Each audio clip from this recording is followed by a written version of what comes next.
पंचतत्व में विलीन। पंडित छन्नूलाल मिश्रा भारतीय शास्त्रीय संगीत के एक ऐसे युग पुरुष थे जिन्होंने अपनी कला के माध्यम से बनारस घराने की परंपराओं को न केवल जीवित रखा बल्कि उसे विश्व मंच पर गौरवान्वित भी किया।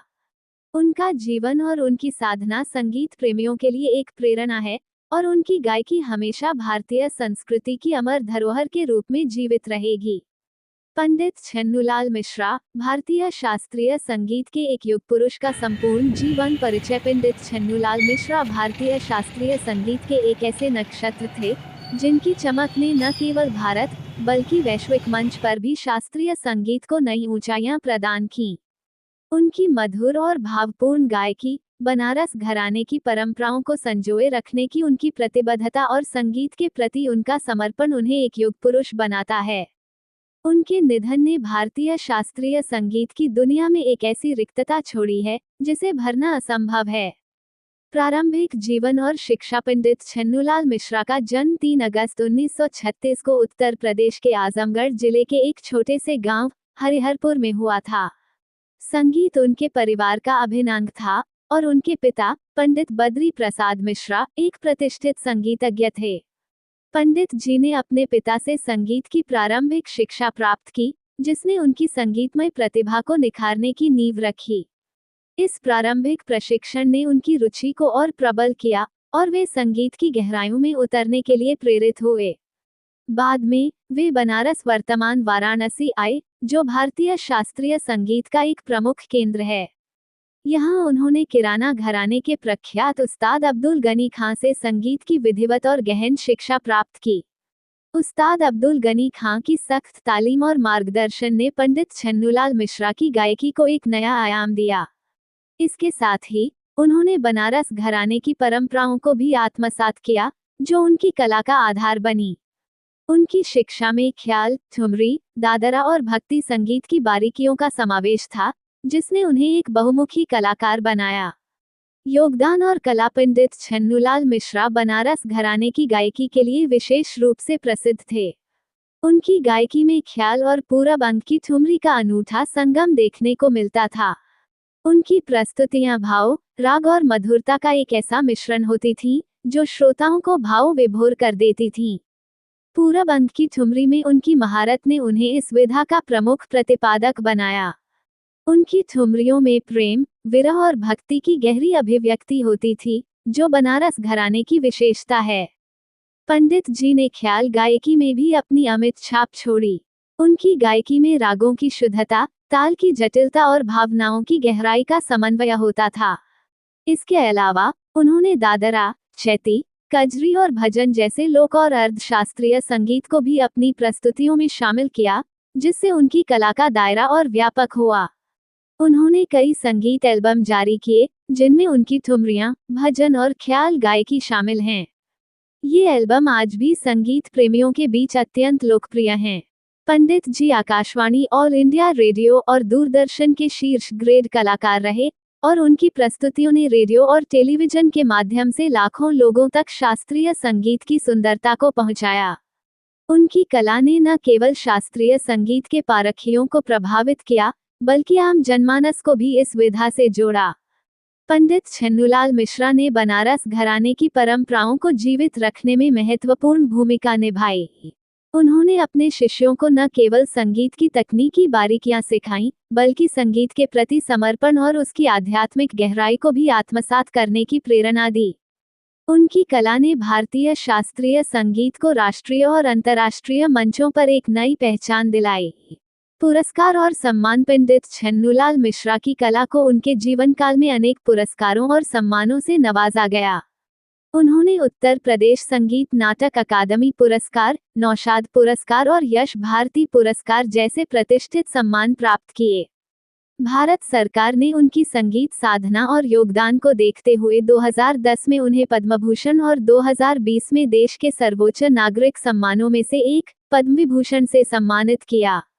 इसके अतिरिक्त उन्हें संगीत नाटक अकादमी फेलोशिप से भी अलंकृत किया गया जो भारतीय शास्त्रीय संगीत के क्षेत्र में सर्वोच्च सम्मानों में से एक है।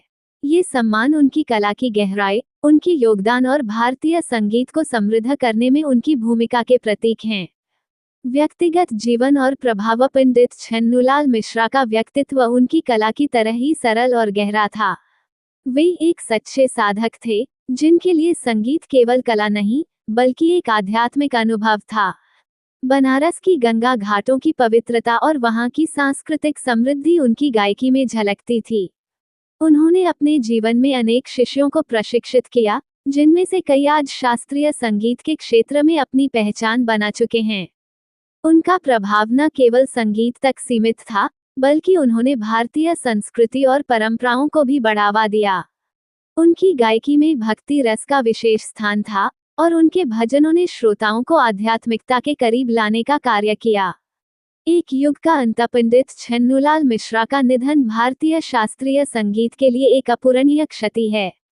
उनकी गायकी और उनके द्वारा संरक्षित बनारस घराने की परंपराएं आने वाली पीढ़ियों के लिए एक अमूल्य धरोहर हैं। उनकी कला ने न केवल संगीत को समृद्ध किया, बल्कि असंख्य शिष्यों और प्रशंसकों को प्रेरित भी किया। उनके निधन से संगीत की दुनिया में एक शून्य पैदा हो गया है, जिसे भरना असंभव है। पंडित जी की स्मृति को नमन करते हुए हम ये प्रण ले सकते हैं कि उनकी कला और विरासत को जीवित रखने के लिए हम सभी संगीत प्रेमी अपने अपने स्तर पर प्रयास करेंगे। उनकी आत्मा को शांति मिले। पंडित छन्नूलाल मिश्रा भारतीय शास्त्रीय संगीत के एक ऐसे युग पुरुष थे, जिन्होंने अपनी कला के माध्यम से बनारस घराने की परंपराओं को न केवल जीवित रखा, बल्कि उसे विश्व मंच पर गौरवान्वित भी किया। उनका जीवन और उनकी साधना संगीत प्रेमियों के लिए एक प्रेरणा है, और उनकी गायकी हमेशा भारतीय संस्कृति की अमर धरोहर के रूप में जीवित रहेगी।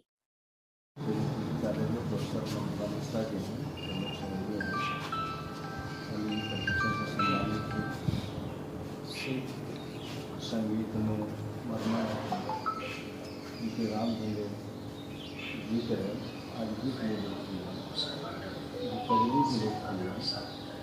मतलब ऐसे व्यक्ति का हम लोग के बीच से जाना मिर्ज़ापुर बनारस पूरे देश के लिए कभी छठे विश्व नहीं की जा सकती। मैं भगवान से प्रार्थना करूँगा कि अपने चरणों में पंडित जी के स्थान में और पूरे परिवार को, संत परिवार को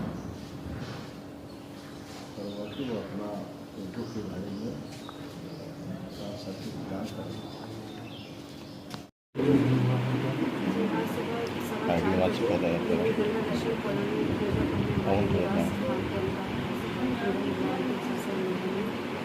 बीमार तो काफ़ी समय से चल रहे थे। करीब 2 दिन पहले यहाँ रामकृष्ण मिशन हॉस्पिटल में एडमिट थे। उसके बाद 12 दिन वो सर सुंदरलाल अस्पताल DHC में ICU वार्ड में 12 दिन। फिर 2 दिन वापस यहाँ आके रामकृष्ण मिशन हॉस्पिटल में एडमिट थे। और फाइनली डॉक्टर्स ने, सभी डॉक्टर्स ने कहा कि इनको हॉस्पिटल में मत रखिए, इनको घर लेके जाइए, घर में सेवा करिए। 9 बजे लेके 9:30 बजे तक जाएंगे। और छोटी गैलरी में सिद्धगिरी बाग कॉलोनी में हमारा जो पुराना निवास है वहीं पर उनको रखा जाएगा अंतिम दर्शन के लिए।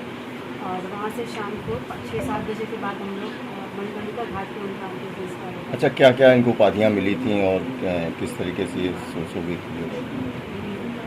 भारतवर्ष के जितने भी संगीत के क्षेत्र में बड़े सम्मान हैं वो सब पिताजी को मिले हुए थे। वो यश भारती हो, संगीत संत अवार्ड हो, संगीत शिरोमणि, पद्मभूषण, पद्म विभूषण।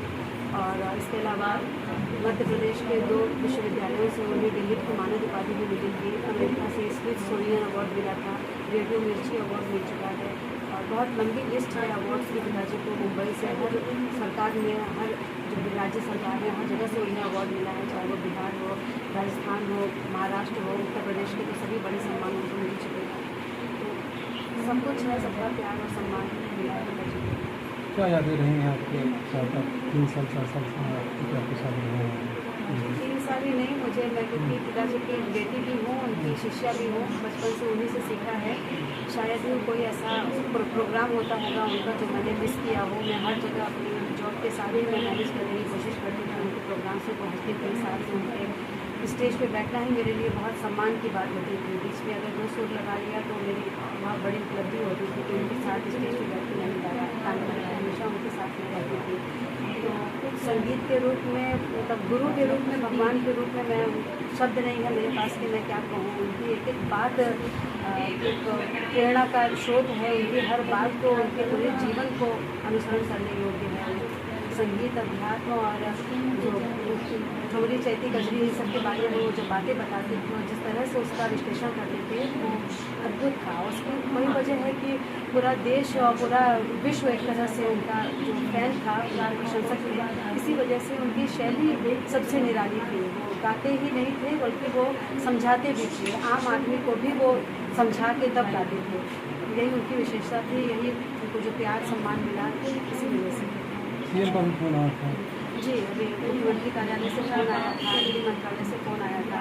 उसके अलावा हमारे यहाँ मिर्ज़ापुर से कमिश्नर साहब का डीएम साहब से सबसे बात हो गई है। पूरे राजकीय सम्मान के साथ उनको बनारस लेके जाया जाएगा और फिर वहाँ से भी उनको मणिकर्णिका घाट तक राज्य के प्रशासन से बात हुई है। वो लोग उसकी पूरी व्यवस्था। कब आपको जानकारी, सुबह कितने बजे जानकारी हुई थी? सुबह 4:15 बजे पिताजी का निधन हुआ है। उसके बाद ही हम लोगों ने सबको सूचना देना शुरू की और धीरे धीरे पूरा मेरा मिर्ज़ापुर परिवार आप देख रहे हैं मेरे साथ खड़ा है। और राष्ट्रीय स्वयंसेवक संघ का मेरा जो बड़ा परिवार है, सभी मेरे भैया लोग सभी समय यहाँ मेरे साथ हैं। बहुत सौभाग्य की बात है, पिताजी की वजह से ही ये सब संबंध है।